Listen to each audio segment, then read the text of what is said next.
Hey guys, welcome back to this week's episode of the Fitness and Lifestyle Podcast. And today we are joined by a very special guest, lifestyle entrepreneur Ash Good. How are you going, Ash? Amazing, thanks, Danny. How are you? I'm fantastic, thank you. It's a Thanks pleasure to have you on the show, and I'm really looking forward to getting into a good chat with you today. And I'm sure the listeners and also the viewers will take a lot out of our chat. Yeah, thank you. I'm really excited to be here and honoured to be on the call. So thanks for asking me. Not a problem at all. So we'll kickstart things with you giving us a bit of a rundown on kind of what you do, a bit about yourself, and let's let the listeners and the viewers kind of know what you're all about. Thank you. So I have a few things on the go. I'm an osteopath by qualification. I'm practicing at the moment. Health coach. I have an online business with a nutrition company. I've been in the health industry for around 10 years and very passionate about understanding the human body, understanding the mind, delved a lot into mindfulness and personal development in the last few years in particular, and really ultimately passionate about creating a life I love and helping others do the same as well. Awesome. And what started this whole kind of journey? Were you always right into health and fitness and kind of finishing up with school? Was this exactly what you wanted to do? Like, I know you went into the chiropractic side osteo first. And then you kind of moved into that more, I guess, we'll chat about it soon, but kind of leaving the everyday 9-to-5 grind and kind of chasing your own dreams and goals. But was becoming an osteo what you wanted to do initially? Yeah, I finished school. I didn't really know what I wanted to do. I was always into sport, always interested in health and wellness, but just wasn't quite sure. And I came across osteo the year after I finished year 12 and went and spent a bit of time with osteopaths and thought this is pretty amazing. Love the human body and found it really fascinating, and went into that study 5 years, worked as an osteo for a few years in the city in Melbourne, and then went travelling. Got back and a job opportunity came up in Noosa, so I moved to the beautiful Sunshine Coast, which is where I am currently living.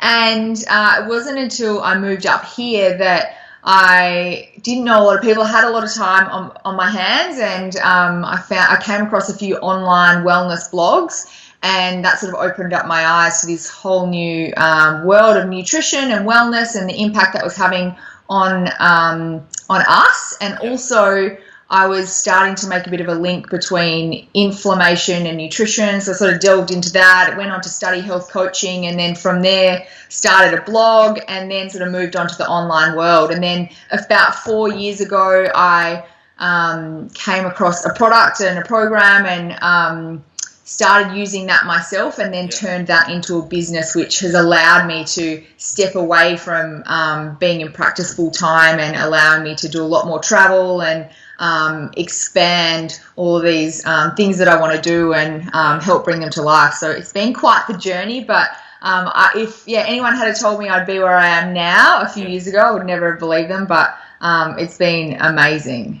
Unreal. And we'll just quickly touch on osteo again. So for those that are watching or listening and don't know exactly what an osteo does or what type of treatment it is, do you want to give us kind of a bit of an understanding? Yeah, sure. So osteopathy, it's a mode of manual therapy, and we treat the body to really improve function and mobility. It's very holistic, so it looks at the body as one unit.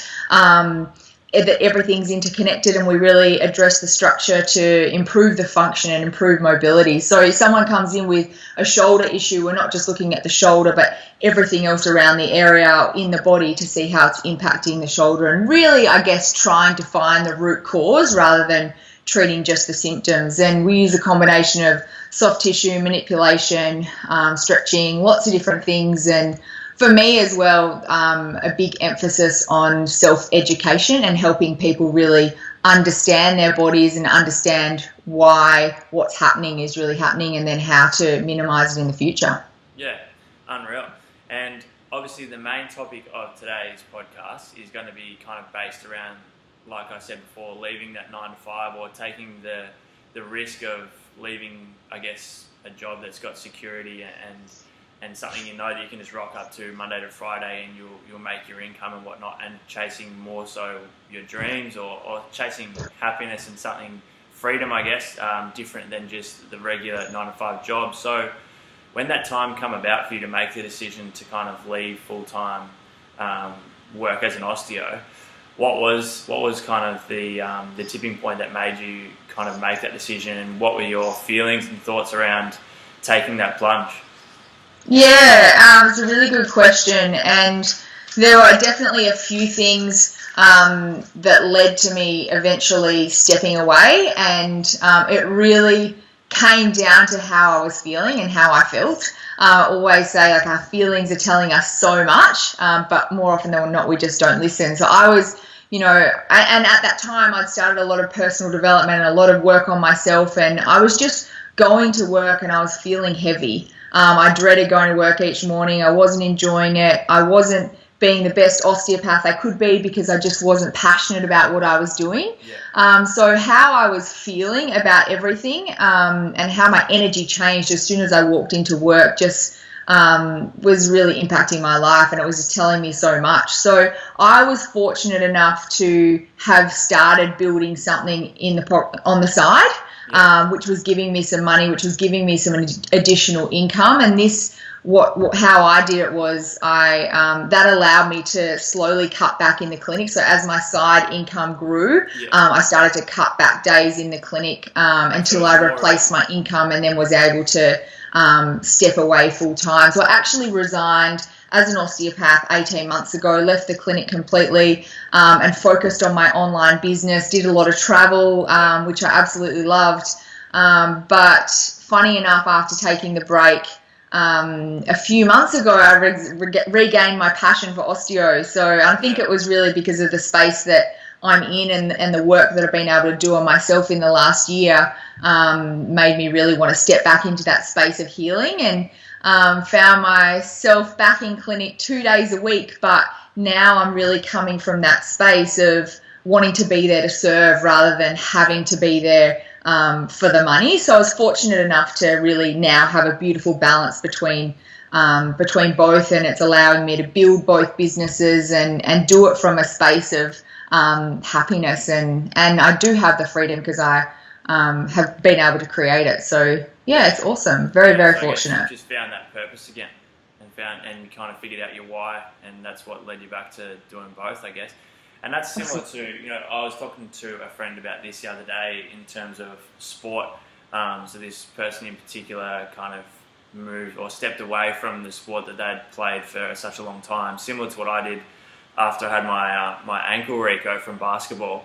And, initially I was like devastated I couldn't play. And then after a while, it got to the point, I never thought this would happen, but it got to the point where I was like, I just don't miss it anymore. And like you said, I actually tried to get back into it, and it just didn't have that drive to actually be there and put in the extra work. And similar to this person that I was talking to the other day, and they actually said, I'm going to take X amount of time off, and if I get to the point where I feel like, every single day I wake up wishing I was doing it again, then they will. But if they don't, then they won't. I think that's really important for those people that are listening or watching that maybe go into a job every single day that they're just doing because they feel like they have to, or they feel like that's it. Like they've been in the job for a while, so they don't really see themselves ever being able to do anything else. But if you're not happy, then regardless of how much money you're making, it's not really worth it.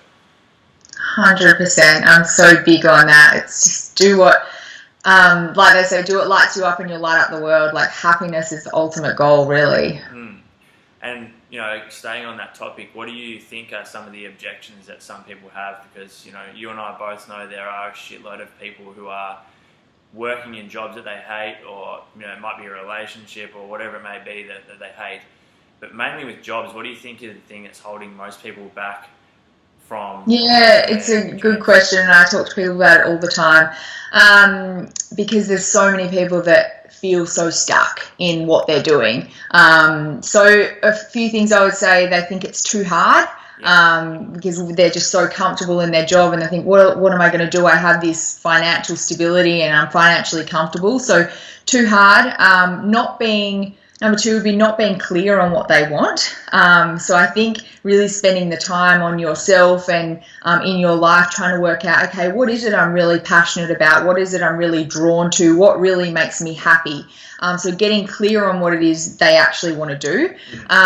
Not being financial enough to leave the 9 to 5. I think that's obviously big. Having some additional income coming in on the side or having enough savings in place can really help that transition out of the 9 to 5 into the passion. And then the other thing I think is pressure from family or friends.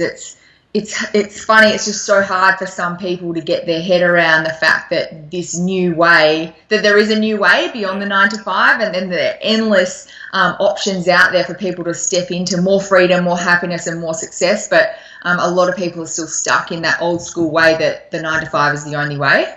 Yeah, a couple of things there, like the point you just brought up there, especially we're talking about parents and family and stuff. Obviously, our parents or whatever have been brought up in, under the impression that that's just what you do. You go to school, you study or whatever, you pick a profession and then you start your job and then that's it. Like that's kind of the only option when, like you've just said, there's so many options now.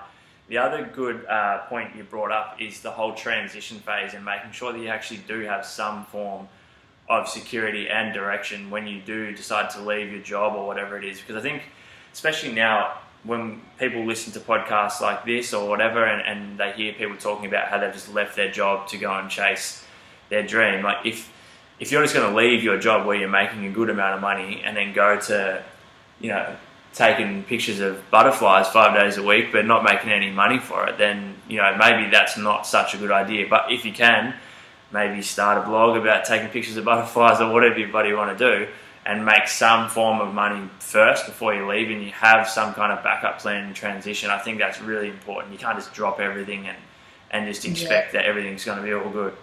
I think that's really important too, and I think with that, not having the money behind you or not having a bit of backup completely changes the energy of this new job. So if you have a coaching or programs and you don't have that money behind you, you're going to be going straight into this space of desperation. You need people to join up for yourself. Whereas if you've got the backup, then it's not about you, it's about service and it's about the other people, and it completely changes the energy and the flow of what's going to come into your life and your new business. So yeah, it's a really important point to have something in place to help support you financially in that transition phase. Yeah, and it's all about positioning and stuff as well. Like you mentioned, the coaching side of things. It's obvious when you've got someone who is chasing people to come in and they're making decisions that they wouldn't usually make if there wasn't that financial pressure there. Like you need to be able to position yourself to a point where people are coming to you, not you chasing after them, which is hard to do if you're worrying about, paying your rent and everything each week. 100%. Can't believe the only example I could think of was taking pictures of butterflies as well. Of all the things that I could think of, that's what came up. So when I think I already know the answer to this, but when you left full-time work as an osteo, was that decision based around a financial decision, or was it more so just having the freedom to do other stuff and not be stuck in the office, or like you said, going to a job that you weren't so much passionate about anymore? Yeah, it was definitely the freedom played a big role in it, and being able to do the things that I'm really passionate about. I just knew that being inside a room, I knew that being here on this planet, there's more for me than being in a little room all day with people. And I wanted to do some more travel and workshops and online stuff. So it was definitely the freedom, but of course, money was important, and people say money's not important, but it's what allows us to serve. It's what allows us to give back, and financial stress is one of the highest causes of stress. So money was definitely up there and important, but the ultimate was about my happiness and following my passion and being able to help others do the same. So, yeah. Yeah, and you mentioned before you started a blog. Was that purely just to generate traction and gain some awareness around what you were doing, or were you making some form of financial With the blog, it was definitely about getting out there and traction, and it was just another way for me to reach more people and create as much value as I could. So there were two things, but I was also health coaching at the time, so it was another way to get people onto my get traffic coming my way, so that I could, I guess, earn money coaching and move into that realm. So there were a couple of reasons behind it. Yeah. What advice would you have for somebody that doesn't necessarily have that financial backing or freedom to be able to leave their job just yet? Oh, probably a tough question, and it is. I think a few things, like knowing that anything is possible and that it will happen. Knowing that it's not going to be easy, but it's absolutely worth it. Understanding that it does take time. Anything takes time, but I think one of the biggest things is, yes, being patient. Being patient is important, but taking action, and if you're building something on the side, consistently building it. And I think consistency is probably the key word there in anything that you're choosing to do. Consistently building it on the side until you do have that stability to take the leap. Like, some people can afford to just take the leap. Others find that the opportunities open up when they do take the leap, when they allow space for something new to come in. But I think just making sure that you've got that financial stability will definitely help, and have a backup plan in place. The worst case scenario, that you go back to, you pick up something else. So, just be consistent in whatever you choose to do. Yeah, I might add something there as well. I think with those that are making that decision to transition into something else, if your job is, something like myself, whether it's a personal trainer or Ash, who's an osteo, and you have the ability to keep some form of connection and ties in the job when you leave, so then if it doesn't work out, you can come back. That's obviously an extremely important thing to do, because, it may not work out. But if you're obviously qualified in whatever you're doing before you leave. So that's another thing to keep in mind, is that you do have that security of being able to get another job. In the end of the day, you're always going to be able to get that job again if you really need to. It may not be at the same spot, but if you're qualified, you'll be able to find work. So that's some form of security, I think, mentally anyway, knowing that you can fall back on that. Absolutely. You mentioned personal development towards the start of the podcast. Something that I'm massive on is obviously podcasting, reading, YouTube vlogs, all that type of stuff. You also said before about how now more and more people are kind of starting this whole or starting to live this lifestyle where they don't have to be doing a typical 9-to-5 job. For those that are just now realizing that it is an option, do you have any resources or podcasts or books or anything that you could recommend for people to listen to on, people that you may have come across before you decided to leave and freedom? I listen to so many different podcasts as well, but a podcast that this didn't help me, but I've since someone put me onto it about 6 months ago, and it's an awesome podcast. I'm not sure if you listen to it. It's called How I Built This. I think that's a really good one for people you just hear so many stories of how people created what they have. So that's probably my favorite in terms of startups and getting ideas of all of the hard work that these people put in. Like they say, you see the glory, but you never see the story. So I think that podcast channel is awesome for people to understand all the hard work that comes in and how all these little ideas can lead to amazing things and all the different options out there. So that's definitely my favorite in terms of helping people understand that. But other podcasts, I love Lewis Howes. I listen to so many. And one of the biggest personal development things that have made a big difference in my life is Dr. Joe Dispenza, and doing his work has been really influential in my growth, definitely. Awesome. And you also mentioned mindfulness. Is that something that you practice daily? Like a few of the guests that I've had on here, we've discussed it recently, and it's something that I've been doing every single day this year. Was one of my goals to meditate at least 5 to 10 minutes at least every single day, which is something I've kept up. And I've mentioned before how I would have thought I'd be the last person to meditate, especially every single day. But what form of mindfulness do you kind of practice?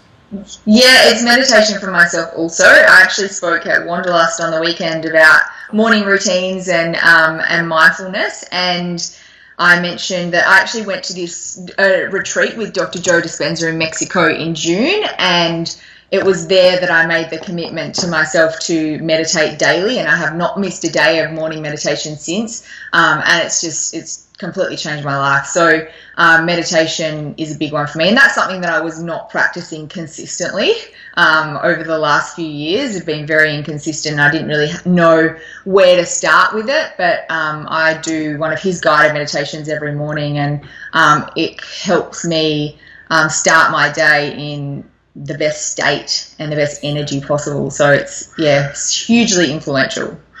Yeah, 100%. You mentioned also morning routines, so I think I find that is a massive part. So meditation is part of my morning routine, but even if I meditate later in the day, I find that sticking to some form of morning routine is also a form of mindfulness, even though you're not practicing meditation. If I nail my morning routine and I know that I've set myself up for a successful day, then in my mind, like, I'm already kind of switched on and feel like the day's off to a good start. So what's your morning routine look like? The big one, I think, for a lot of people, and it's funny, at this event on the weekend, I said, raise your hand if you have a morning routine or a ritual, and one person, and it blew me away actually, because I live by my morning routine. So it's so important. But getting up early, I think, is the big one. For me, it's meditation and gratitude first thing, lemon in warm water, hydration. I do the hot cold shower thing. That's something that I've been practicing consistently, which is helps me start my day really well also, and just moving your body. Those are probably my top things that I do every morning. Have you looked into much of Wim Hof's? I know bits about it, but I couldn't explain it to someone. Yeah. So I've looked into a little bit. It looks pretty amazing. Yeah, it's pretty unreal. Like, I haven't gone into extreme detail about. He's got a ton of different programs which get pretty full on. But even his 4-minute practice that Lewis actually did on his podcast is definitely worth going to check out. It's pretty insane stuff. And I've looked into him a little bit, and you just when you mentioned that hot cold therapy, but also just like the power of breathing and the breath and the mind is pretty crazy. So anyone listening or watching that wants to check that out, I would highly recommend it. I think the best one I've listened to was on Lewis Howes' podcast. So just type in Lewis Howes and Wim Hof and have a listen to that. It's well worth it. I'll definitely look into that as well, because it's something that's been coming up a lot for me lately, the whole breath, power of the breath, and the Wim Hof stuff. So it's my next thing to have a look into. Great. I'm sure the next of many things, like myself. Mm-hmm. All right, a couple more questions before we wrap things up. What is the long-term goal for you? So you mentioned you're back doing a little bit of osteo as well. So have you got kind of a long-term goal that you're aspiring to in terms of what your week looks like? Yeah, I mean, at the moment I've got 2 days in clinic, and then the rest I work on my network marketing business, which is going really well, and I'm just in the early stages of creating some workshops and some online programs with a girlfriend of mine, which is more around wellness and mindfulness. So that's something that we're focusing on in the next 6 to 12 months. But at the moment, I think I have the perfect balance in continuing to build my osteo clients, continuing to build my network marketing business, and creating more and more online programs so we can reach more people. Awesome. And obviously with all this stuff going on, I'm assuming there's a fair bit of goal setting and stuff involved. Is goal setting or writing down your goals or visualizing your goals, is that something that you do daily or weekly? Yeah, definitely weekly. Write down. I set goals weekly, and then I do the visualization. It's actually part of my meditation every morning. So that's a big thing for me. I don't know if you've heard of Mind Movies. It's a visualization program, which is really cool as well. So I do that every day also. Cool. I might have to check it out. Yeah, it's awesome. Great. Awesome. All right, Ashley, thanks so much for joining us today. I'm sure everyone's got a ton out of it. I know I have, and it's very interesting, and I wish you the best for all the years to come and everything you got going on. It's awesome. Thanks so much, Danny. It's been a pleasure. No problem. All right, guys, if this is your first episode listening to the podcast or watching it on the YouTube channel, make sure you hit that subscribe button. Check out some of the previous episodes, and like I said, subscribe for more in the future. But thanks so much for tuning in today. Make sure you leave a review or a comment, give the video a thumbs up, and leave a rating on the podcast. And look forward to chatting to you in the next episode.